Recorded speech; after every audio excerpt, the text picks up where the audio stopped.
Hello guys, this is Henning. Today I'm going to show you how to build major trades and their inversions and how to memorize them on the fretboard.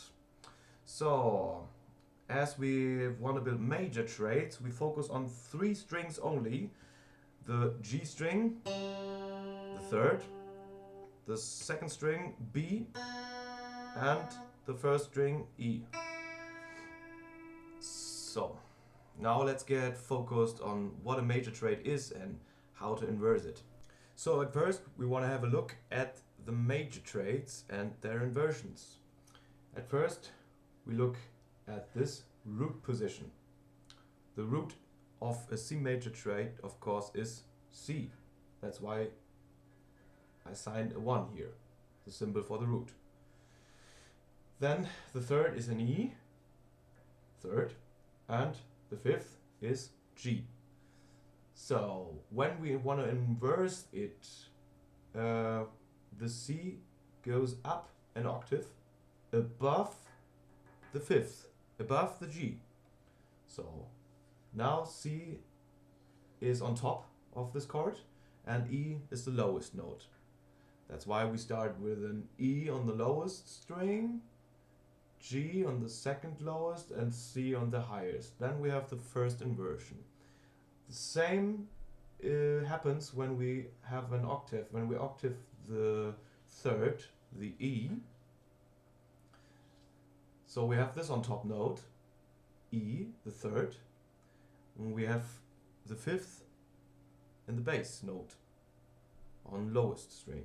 And the C on second lowest string. Now that we know which interval notes are in C major, we want to look at the fretboard and try to find them on the fretboard. When you are firm with your fretboard, that's fine. When you know where a C is, when you know where an F is, where you know where G sharp is, that's all fine. So you can skip this. Now I'm going to explain to everyone who's not so firm with this fretboard, so you get into a practice schedule to memorize where your notes on your fretboard are. So we start with the chromatic location finder method. We want to have a look at C major. That's why we look for C as the root on the G string. We go like 0 fret is G, G sharp on first fret, A on second fret, A sharp on third fret, B on fourth fret, C on fifth fret. Fifth fret G string is a C. The second method, second string, same method. B on 0, C on first fret, C sharp on second fret, D on third fret, D sharp on fourth fret, E on fifth fret, B string. This last note is E. Oh, sorry, the last note of course is G, but we'll have a look, we will find it on the E string. 0 fret is E of course, F is first string, first fret, second fret F sharp, G on third fret. So we found the root position of C major trade. I recommend to play with your index finger in the third fret of the E string, your ring finger in the on the fifth fret of the B string, and your middle finger right on the fifth fret of the G string. So we have a chord shape like this. There you go. Of course you have to remember that you only play the last 2 strings on your guitar. Do not play D or E string or A string. Try to mute them with the lowest finger. At this time it's the Johnny Cash finger here. I try to mute the D string from down under. Okay, now we go to the first inversion. Then we have E on the lowest string, our G string. So we are looking for an E on the G string. Remember, there was a C on the 5th fret of the G string. Now we go up, C sharp 6th fret, D 7th fret, D sharp 8th fret, E 9th fret. Remember, 9th fret, G string. We need to have a G now. Remember, we had E in 5th fret, E, F, F sharp, G. So we have E and G. And remember, G, we now need, of course, the root note, C. We found already G on the first string, 3rd fret.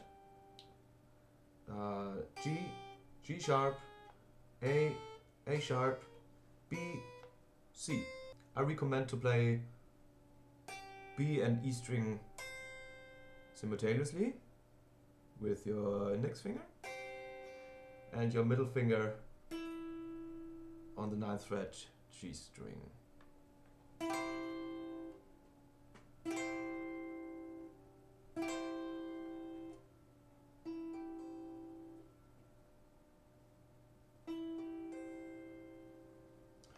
Okay, now we go to the 3rd inversion. Same method. Remember what happens with the 3rd inversion. We have an E on the highest note, we have a C, the root note in the middle, and we have a G on the bass note. So now it's easy to find a G on the G string, of course. Everyone would say, okay, that's easy. Play the G string. Well, we want to go upwards the fretboard. That's why we need to have the octave of G. You find the octave, of course, in the 12th fret. Of course, you know it. So we found our first note of this. G in the 12th fret, G string. And now we need to have C on the B string. We remember we had G on the B string in the 8th fret. We go upwards, chromatic method, G sharp, 9th fret, A, 10th fret, A sharp, 11th fret, B, 12th fret, C, 13th fret. So, and now the last note we need is E on the E string. Same with the G string. You find it in the octave fret, 12th fret, E. Now when you try the chord shape, you will find out it's like a D major shape here.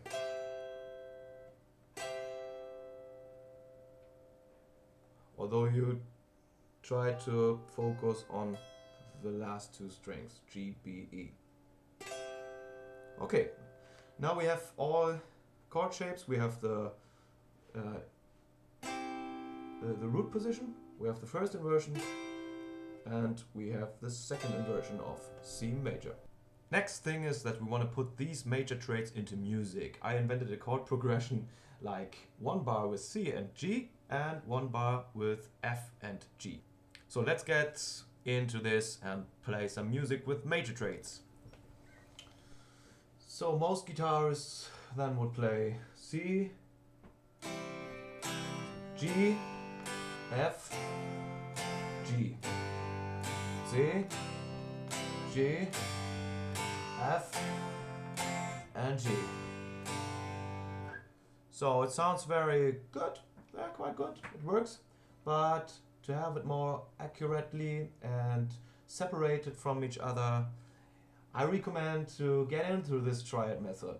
Okay, let's start with the root position of C. Now we need to have G in the first inversion. Of course, for G we need G. G is here, as we learned, in the 3rd fret of the E string. Play this with your index finger.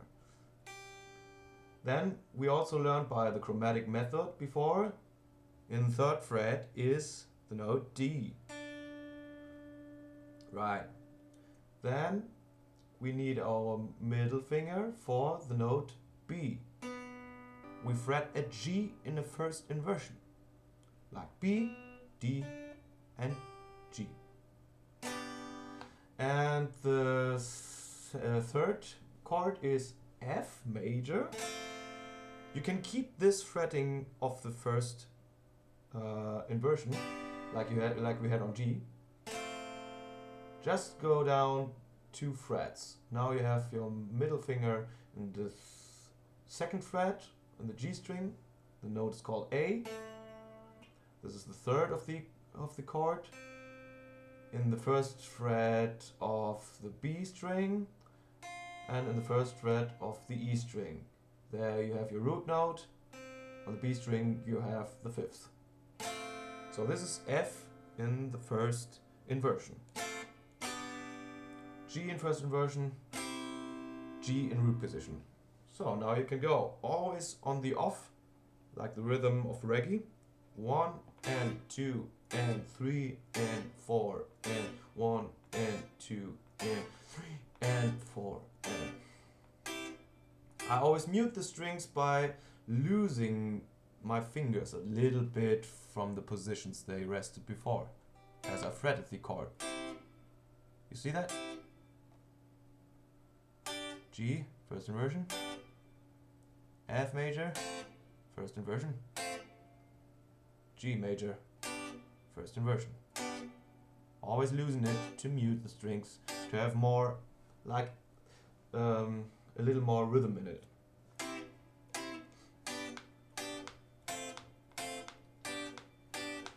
You hear how interesting that chords. Remember the standard fretting. Although I mute the strings I fret, does not work so good. Except the F major.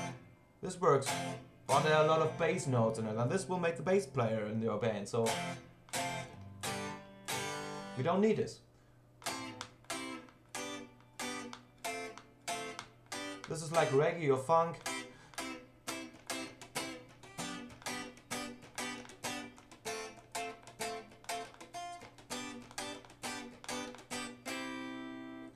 Okay, same method here.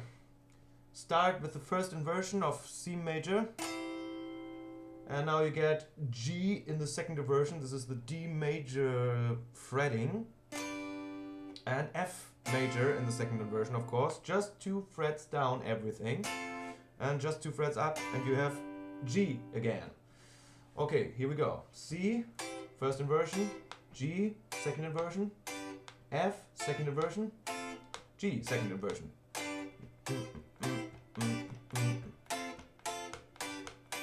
Index finger on 8th fret of the E string. This is our C or root note.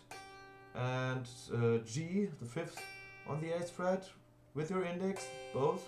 And the middle finger on the 9th fret of the G string. Then we get the second inversion of G, of course. We fret on the G string of the 7th fret. We have our 5th here, this is D. We have the G string in the middle with our ring finger, 8th fret, and our middle finger on the 7th fret E string. D major shaping. So we have G, second inversion. We go downwards 2 frets. And we have F major in second inversion. Because we have the notes C on the G string, 5th fret, F on the B string, 6th fret, and A on the E string, 5th fret, like F. Example again.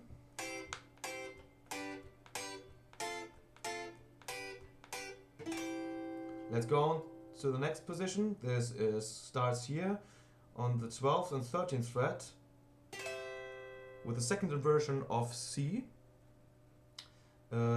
Index finger is on G string, 12th fret. Middle finger is on E string, 12th fret.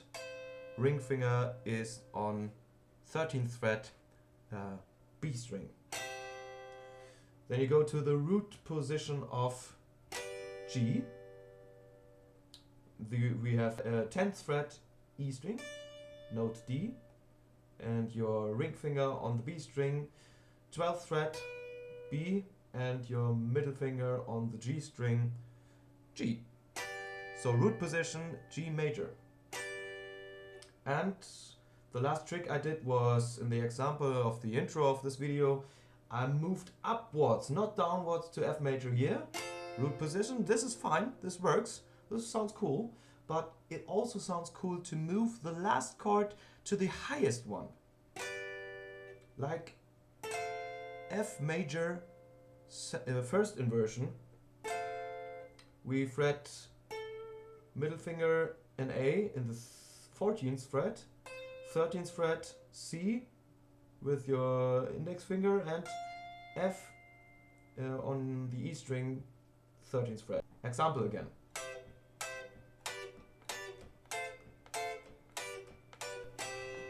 What did we learn today?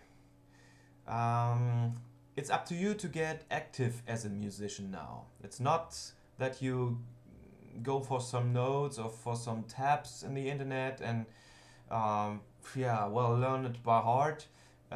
It's up to you to get into this, because you want to get better with chord progressions, you want to get better with rhythm, you want to interact with other musicians, not play everything the same with another guitar player, for example, or have lots of variety in your rhythm playing then. So what you can do to get firm into this, you can take your keyboard and play these positions. Play, for example, F major or F minor. Well, you can do this with minor trades, you can augment them, you can suspend it. You know, everything you have to know is what to do when you play a minor chord. What is the minor third of a chord? For example, in case of G, the minor third is not E, but E flat. So everything you have to do to build a minor trade then from the root position is to find C on your G note, to find E flat on your B string in the 4th fret, and the G on your 3rd fret. So you get a trade like this. So this is C minor. You know, C minor can't be played like this, the standard way, but this is a good method. Okay, so check out your keyboard. If you don't have one, buy a cheap keyboard. You just need the keys to check out which notes you have, because a keyboard or a piano, no matter if it's a piano or a Steinway or something, or the cheapest MIDI keyboard you can get, the cheapest controller keyboard, to check out which note fit together, which note have a minor chord, which note have a major chord. So, and then adapt this with the chromatic method on your fretboard of your guitar, and you will become a better rhythm player, and you have lots of styles you can adapt. And yeah, well, you can create your own chords then. Not learn chord shapes and forget it, maybe. When your guitar teacher tells you a chord, well, this is a cool chord, show it to me, and you lose your tabs or you lose your notes then. So this is a method where you can remember it, and even can tell it to other people maybe, and can communicate to other musicians, because you know the notes, not only tabs, you know the notes. Also a keyboarder or a piano player or even a saxophone player can follow you in some way. So yeah, I wish all the best. I hope you enjoyed this lesson, and see you next time. All the best. Check out my channel. If you like, you can subscribe me. If you like, you can comment this, rate this if you like. Everything is possible today. Till next time, all the best. Cheers. To remember the chords, you can check out my website, and this is my website. Just click here and you can get a PDF document or a Guitar Tab Pro 6 document, and then you have the frettings of the chords we did today. See you next time. Bye.